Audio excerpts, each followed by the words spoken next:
বিধ্বস্ত পারমাণবিক স্থাপনায় তেল আবিবের বোমা নিক্ষেপ, ইরানের 10 সেনা নিহত। তেহরানের হামলায় ইসরায়েলের বেশ কটি শহরে বিদ্যুৎ বিপর্যয়।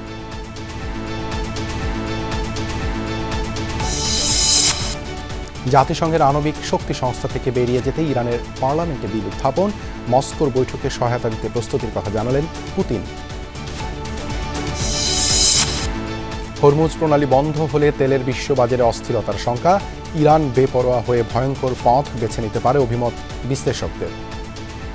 রাশিয়ার সাথে দ্বিপাক্ষিক আলোচনার মাধ্যমে ইরান হরমুজ প্রণালীতে ব্লকেট দেওয়ার সম্ভাবনা আছে। সর্বসাকল্যে এটা একটা ভয়ঙ্কর পরিণতির দিকে যাচ্ছে। বিএনপির মামলায় সাবেক সিইসি নুরুল হুদার 4 দিনের রিমান্ড। 2018 সালে শতভাগ ভোট পড়া কেন্দ্রের কর্মকর্তাদের খোঁজে সারা দেশে দুদকের অভিযান। চীনা কমিউনিস্ট পার্টির সঙ্গে বিএনপি প্রতিনিধি দলের বৈঠক, দেশ নির্বাচনী টানেলে বললেন আমির খসরু, জাতীয় সরকার গঠনের আশা। সংক্রমণ ছড়িয়ে পড়ায় রংপুর মেডিকেলের আইসিইউ বন্ধ ঘোষণা, সরিয়ে নেওয়া হয়েছে রোগীদের, জীবাণুমুক্ত করার উদ্যোগ।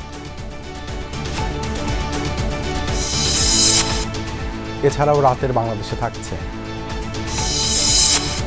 1 মাস আন্দোলনের পর ধীরে ধীরে স্বাভাবিক হচ্ছে দক্ষিণ সিটির নাগরিক সেবা। ইশরাককে ভুল বোঝানো হয়েছে বললেন স্থানীয় সরকার উপদেষ্টা। আমার উপজেলার যিনি বিএনপির নেতা আছেন তিনি ব্যক্তিগতভাবে অনেক বেশি ওনাকে পরিচিত করেছেন এবং ফাইন্যান্স লজিস্টিক্স দিয়েও হেল্প করেছেন।